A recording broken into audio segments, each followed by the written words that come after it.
Alright, this video pertains to numbers 8 through 10 on the ClickOp about absolute value.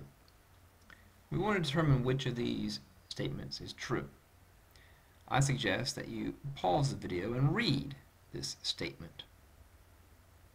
This statement says the absolute value of x equals the absolute value of negative x. And if you've been paying close attention, I have mentioned on several occasions that a better way of reading it, it's more laborious, but it's typically read as negative x.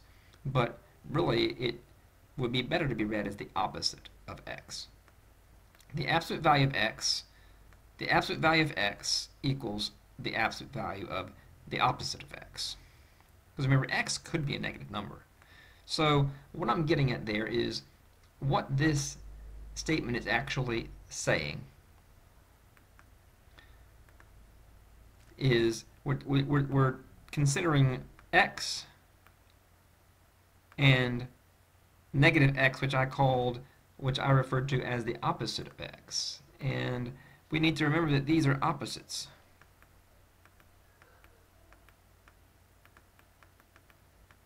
So the question basically is asking, do opposites have the same absolute value? Like 5 and negative 5, 3 and negative 3, 0.5 and negative 0.5. Opposites.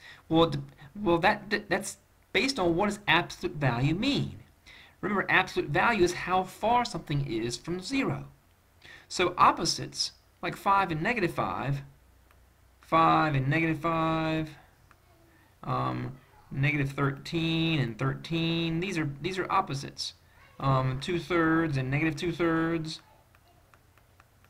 Do they have the same absolute value? Do they have the same distance from 0? Answer is yes, they do.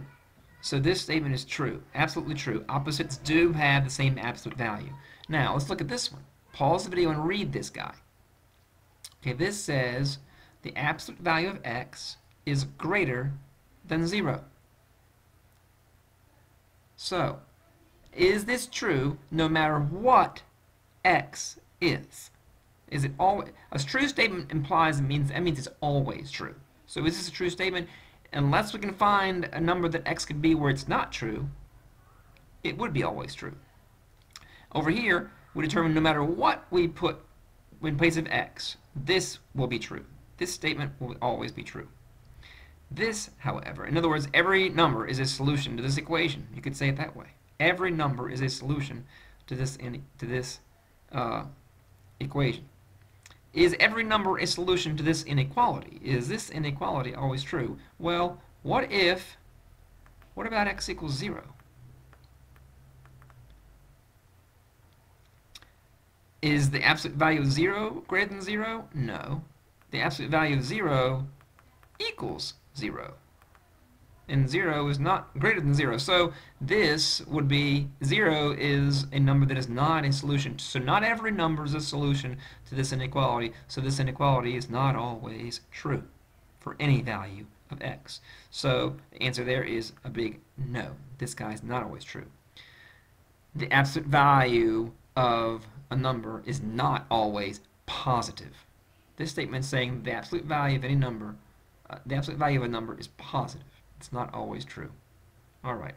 Hope that made sense. If it doesn't, think about it till it does, because it should.